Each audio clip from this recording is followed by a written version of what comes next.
Yeah, but I wanted to go back to more maybe some of the more mainstream matchups. Miracle Boy, Sure. um, Beterbiev Bivol. That's the big talk in boxing right now. And to me, that fight, I don't know what your take on the fight is, but I think in 2024, maybe it won't be the biggest fight in terms of pay-per-view sales or attention, but Yep. I think in terms of what it means for the history of boxing, it's the most significant matchup of 2024. Yes, sir. What do you think about Bivol versus Beterbiev?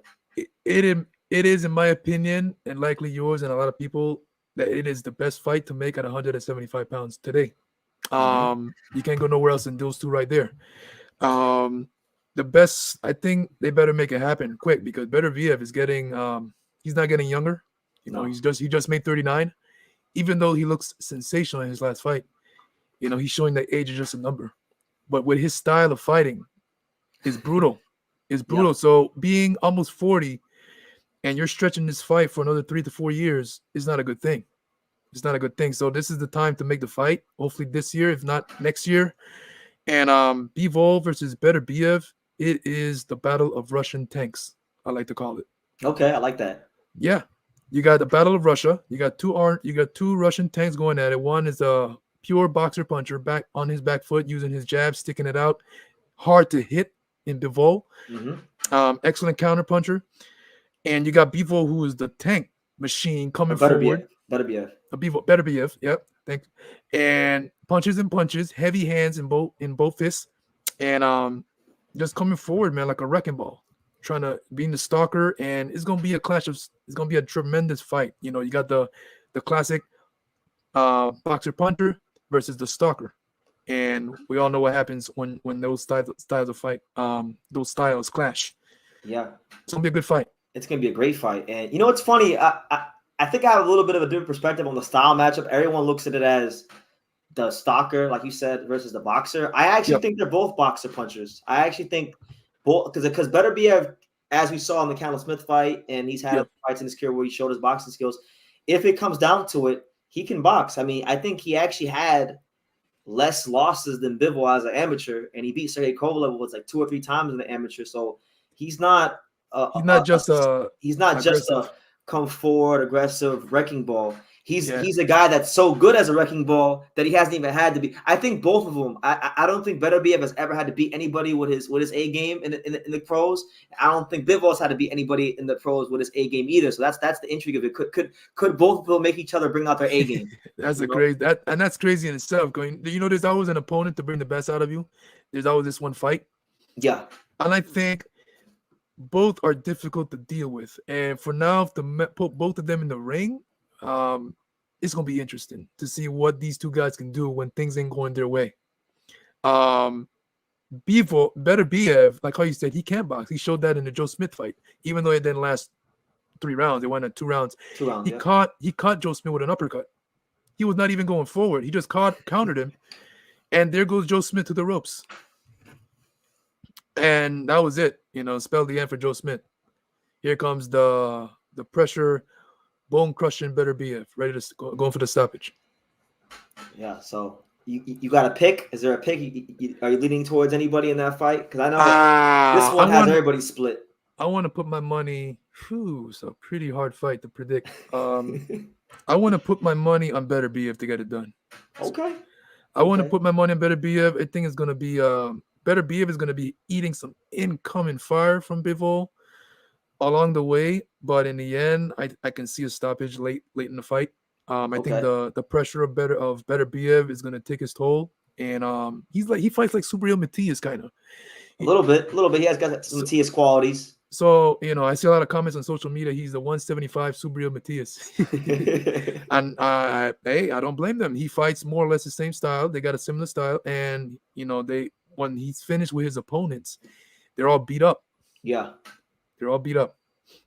Okay, so I could be wrong about Beterbiev stopping Bivol, because Bivol can stand his ground as well and fight, not just box.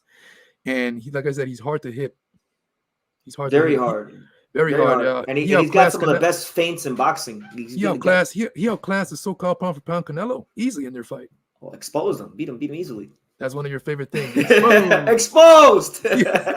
Anytime you say it, I laugh, man. I'm like, Yeah. it's so Well, funny.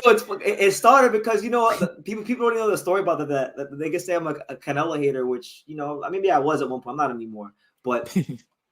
No, what it was is like going into that fight, everyone was saying Canelo it was like invincible and he's gonna fight Usyk and he's gonna be this cruiserweight champion. And I'm like, so that's why when Bivol beat him, that's why I said that. And now people want to change history. So that's why. So I was saying it just before that fight, and then I wound up saying it anytime I use the word in videos, and it just stuck. So yeah. Bivol put the brakes on all that hype, man. Like, okay, what's up now? Is he the best still? Yeah. So. But Bivol and Beterbiev, man, they better make it happen this year, or if not, 2025, no later than that. Yeah, I think I've gone back and forth about that fight for so many years, but I think recently I sat down before he even fought Kenneth. I sat down and watched like 7 of Beterbiev's fights like in one day. I had like a Beterbiev marathon, and I'm like, yeah, he's not beating Bivol's not beating this guy. He's too complete. I just think he's a little too complete. But if he does, man, more power to him. The biggest, whoever wins this fight, it will be the biggest of their entire careers. Whoever wins this fight cements themselves as an all-time great of the sport. Light heavyweight, yeah, 100%. And then, just to get your take on this, the guy in Saudi, Turkey, he's been saying that he wants to win. He wants to win this fight to move up and fight the cruiserweight champion Opetaya. I don't know how familiar you are with Opetaya, but what do you think about Beterbiev Bivol winner fighting Opetaya at cruiserweight? At cruiserweight, Opetaya, I'm not too familiar with that name. Okay. That's the Australian dude. That's a big southpaw Australian dude. He beat Breedis for the Ring Magazine. Oh, I've heard about that fight. Yeah, I've heard about that fight. I gotta check him out more. And, okay, fair enough. All right. Yeah, I'll definitely get into that and see what the hype is all about. Yeah. But in terms of Bivol or Beterbiev going up to 200 pounds, I think Kovalev is there still, right? At cruiserweight. Kovalev is actually fighting. I think it's the Fury card. He's fighting a cruiserweight. He had one cruiserweight fight. It was I think 2022. I forgot. It was like 2022 or maybe like late 2021. I can't remember how long. I'm getting all the years mixed up now. But he fought Kubrat Pulev's brother Tervel in his cruiserweight debut on like some random Triller card. And he wound up winning a boring 12-round decision. He was still doing the box. This jab was still great. The right hand was still great. It's just, he's at cruiserweight. He's older now, so it wasn't the same. Yeah. I think that fight took place in Russia, right? No, it was in California. It was a random Triller. It was a random Triller card. It was when they had all the Vargas brothers on a Triller card. Yeah. I'm getting confused with the fight he had with I think is Anthony Yarde. Anthony Yarde, when he dropped. Yeah, that happened in Russia. That was a good fight. So that'd be cool to see Beterbiev and Kovalev do the amateur rematch at cruiserweight. Another Russian clash. Another Russian clash. And Kovalev was a monster coming up, as we all know, at light heavyweight. He was a destructive force with both hands. So the same way we see Beterbiev and Bivol today is how we saw Kovalev at 175. He was amazing. Yes, sir. But it's probably the last question I'm gonna ask you, Miracle Boy, Jose, before I let you get out of here is sure. Just give me a couple fighters. They could be from anywhere. Just maybe who are your favorite prospects in the sport right now? Some guys you've been watching. Maybe guys that aren't ranked. Maybe got less than 10 fights or less than 15 fights that you think are going to be something. That aren't ranked. Coming up, I would say, any weight class, right? Any weight class you want. Okay. That's a good question because there's a lot of good fighters out there. I would say, let me see. Oh, Cristal Rosado. I mean, she's a women's boxer. Rosado.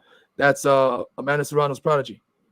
Oh, her. Okay, I've seen like press releases and I read articles about her. She reminds me of a young Amanda Serrano. Okay. What weight class is she in? Any chance? That's a good question. I know she's undefeated at 2-0 with 2 knockouts. I think she fights at 126 pounds. She's very small. Very small. Okay. So is she like the same size as Amanda or smaller? I think about the same height. Okay. More or less. I think she's a bit shorter than Amanda, but she's very strong. And she has the same style as Amanda. Yeah, I'll check her out, man. I gotta And Yeah. another one for me will be he ain't a world champion yet, but he's a contender. Yankel Rivera. Of course, we all talk about him. Yeah, 4-0. You know, on the fast track. 4-0. Yeah. So you know, and back in the days, he would be considered a prospect, but you know, he would. But with his pedigree and fighting at Andy Dominguez in his fifth fight, he ain't no prospect. Yeah, it's like Lomachenko too. It's like Lomachenko when he fought Salido in 2 fights. That was crazy. Yeah, that was crazy. Yeah, but yeah. So we'll see how it goes. We'll see how it goes for the prospects. But Jose, I don't want to hold you up too much longer. It's been a pleasure. We got over an hour of boxing talking. I want everyone to go subscribe to him, man. Go run his subscriber count up. You know, get him to 1,000. I think you're like at 320 something. I think now. Yeah. Today.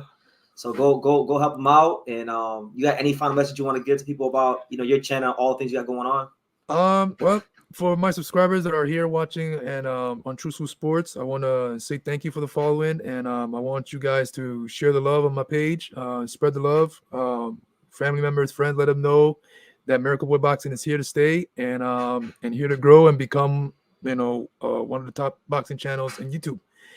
And True School Sports, man, you're one of my favorite channels to watch, and it's a pleasure to be here on this channel to sit with you and talk boxing. Likely the greatest, if not the greatest sport in the world, which is boxing. It's a pleasure to be here, and I'm actually surprised you got me on here so early in my career in YouTube. Well, you know what it is, and before I end, I'll say it while we're live. Is a lot of times when I've seen so many channels over the years, like come and go.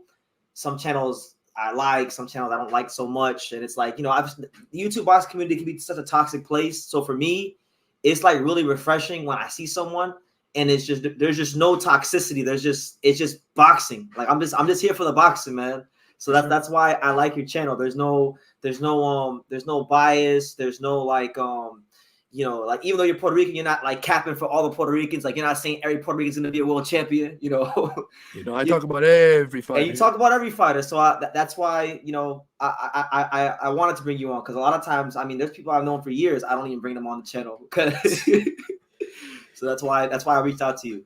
That's a big compliment, sir. Thank you. Appreciate that. Yeah. So make sure y'all go follow him, and like I say in every single one of these videos, you guys know the rest. It's your boy BT, Miracle Boy Boxing, signing off. Peace.